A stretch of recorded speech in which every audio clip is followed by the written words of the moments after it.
Hello my dear student, मैं हूं सुधा Gupta, SKV magazine road से आपकी एसएसटी की टीचर।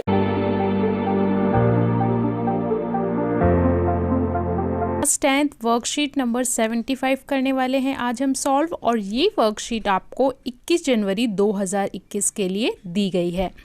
तो देखिए, हमारा पार्ट था राष्ट्रीय अर्थव्यवस्था की जीवन रेखाएं। ठीक है, सामाजिक विज्ञान में भूगोल का ये आपका चैप्टर है। इसकी आज हम पुनरावृत्ति करने वाले हैं, यानी रिवीजन करने वाले हैं। इसमें आपको 10 क्वेश्चन दिए गए हैं 1 मार्क वाले क्वेश्चन सिस्टम। ठीक है, 1 मार्क में जितने भी क्वेश्चंस बन सकते हैं वो सभी इस शीट में दिए गए हैं, और उसके बाद में हम लॉन्ग क्वेश्चंस देखेंगे।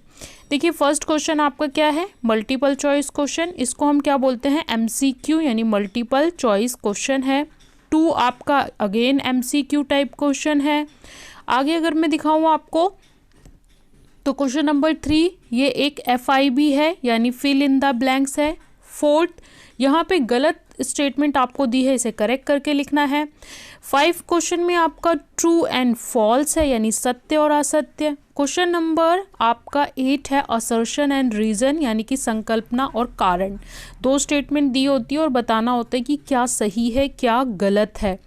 इसके बाद अगर आप आगे देखेंगे, ठीक है, 6 के बाद यहाँ पे क्वेश्चन मिसप्रिंट है। देखिए, यहाँ पे 6 होगा और यहाँ पे उन्होंने 8 कर दिया है।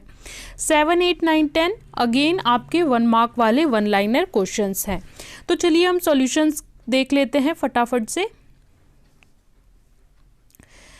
और आपके लिए कोविड के संदर्भ में संदेश है कि आपको हैंड वॉश करते रहना है। और जो बच्चे स्कूल जा रहे हैं, अल्टरनेट डेज पे बच्चों के स्कूल खोले जा रहे हैं, तो क्लास 10th जो स्कूल जा रहे हैं वहाँ पे भी अपना सैनिटाइज़र बोतल लेके जाएं। ठीक है, और फिर भी हैंड वॉश करते रहें अगर पानी मिलता है आपको। ठीक है, पानी अवेलेबल है स्कूल में तो हैंड वॉश भी करते रहें। पहला क्वेश्चन है, स्वतंत्रता प्राप्ति के उपरांत भारत में विकसित पहला पतन कौन सा है। पतन कौन सा होता है, जहाँ पे आके रुकती हैं सारी जहाजें। तो पहला पतन कौन सा है, कांडला, तूतीकोरिन, पारादीप या हल्दिया।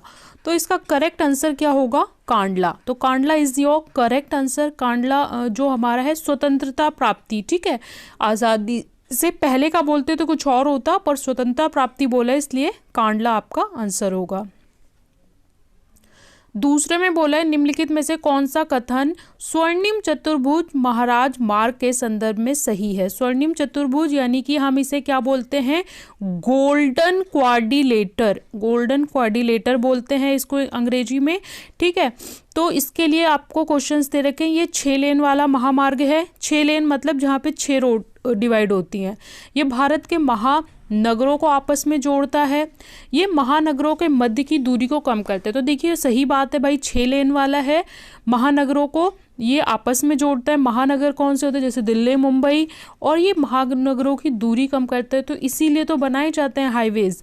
तो इसके सभी कथन सही हैं, यानी 4th इसका सही आंसर है। तो सभी कथन सही है। आगे देख लेते हैं, रिक्त स्थान की पूर्ति कीजिए। भारत में वायु परिवहन का राष्ट्रीयकरण वर्ष डैश में किया गया।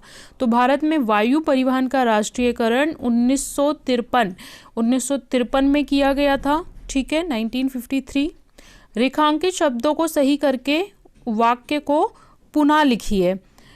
तो राजा सांसी वायु पतन नई दिल्ली में स्थित है। तो ये नई दिल्ली में नहीं है, बल्कि पंजाब, और पंजाब के अमृतसर में है ये राजा सांसी वायु पतन।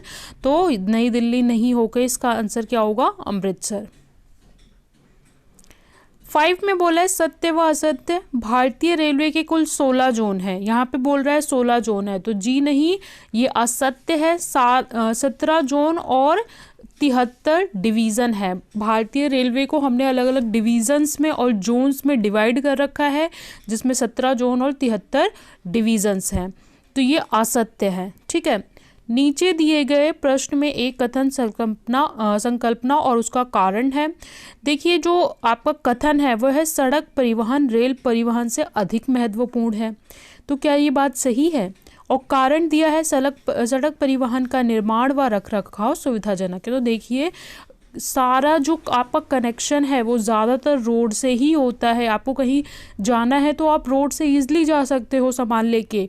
रेल परिवहन सब जगह के लिए सुविधाजनक नहीं होते, जैसे कि सुदूर क्षेत्रों में रेल परिवहन तो नहीं पहुंच सकता जहां पहाड़ी इलाके हैं। तो हमारा ये सही बात है कि सड़क परिवहन ज़्यादा इम्पॉर्टेंट है और रोज़मर्रा की ज़िंदगी में भी आप सड़क परिवहन का ही इस्तेमाल करते हैं। और सड़क परिवहन का रखरखाव भी सही है, क्योंकि आप छोटी दूरी में भी सड़क निर्माण कर सकते हैं, लेकिन रेल के लिए आपको पूरी पटरी बिछानी है, जंगलों को पूरा रास्ता साफ करना पड़ेगा, तो उसका रखरखाव थोड़ा मुश्किल होता है। तो ए और आर दोनों सही हैं और आर ए की सही व्याख्या करता है। ठीक है, तो ये आपका आंसर हो गया। आगे देखते हैं, सबसे लंबी गैस पाइपलाइन कौन सी है? तो HVJ यानी हजीरा विजयपुर जगदीशपुर पाइपलाइन 1750 किलोमीटर सबसे लंबी है। उत्तर भारत का सबसे व्यस्त रेलवे स्टेशन मुगल सराय रेलवे स्टेशन, पंडित दीनदयाल। और अगर आपसे प्रश्न पूछे कि उत्तर मध्य रेलवे स्टेशन, उत्तर मध्य रेलवे स्टेशन सबसे ज़्यादा, तो कानपुर जंक्शन, तो उसमें आएगा कानपुर जंक्शन। ठीक है, पूर्व पश्चिम गलियारा किन दो क्षेत्रों को जोड़ता है? पूर्व पश्चिम, देखिए इंडिया को अगर आप डिवाइड करेंगे तो इस तरीके से डिवाइड कर पाएंगे, ईस्ट वेस्ट नॉर्थ साउथ। ठीक है, तो ये होता है पूर्व पश्चिम गलियारा और ये होता है उत्तर और दक्षिण गलियारा। मतलब पूर्व में सबसे एंड में भारत के कौन सा क्षेत्र है और पश्चिम में सबसे एंड में कौन सा क्षेत्र है, उन दोनों को जोड़ने वाले पॉइंट्स आपको बताने हैं। इसी तरह नॉर्थ में और साउथ में, तो देखिए पूर्व में है सिलचर, यानी जो असम है, असम में हमारा सिलचर है, सबसे एंड स्थान है। और इसी तरह गुजरात में पोरबंदर जो है वो सबसे एंड स्थान है। तो ये सिलचर और पोरबंदर आपका है पूर्व पश्चिम गलियारा के दो पॉइंट्स। उत्तरी रेलवे का मुख्यालय कहाँ है? उत्तरी रेलवे का मुख्यालय नई दिल्ली में। ठीक है, आप इसे दिल्ली या नई दिल्ली लिख सकते हैं, नई दिल्ली में स्थित है। तो ये आपका कंप्लीट होता है क्वेश्चन 10।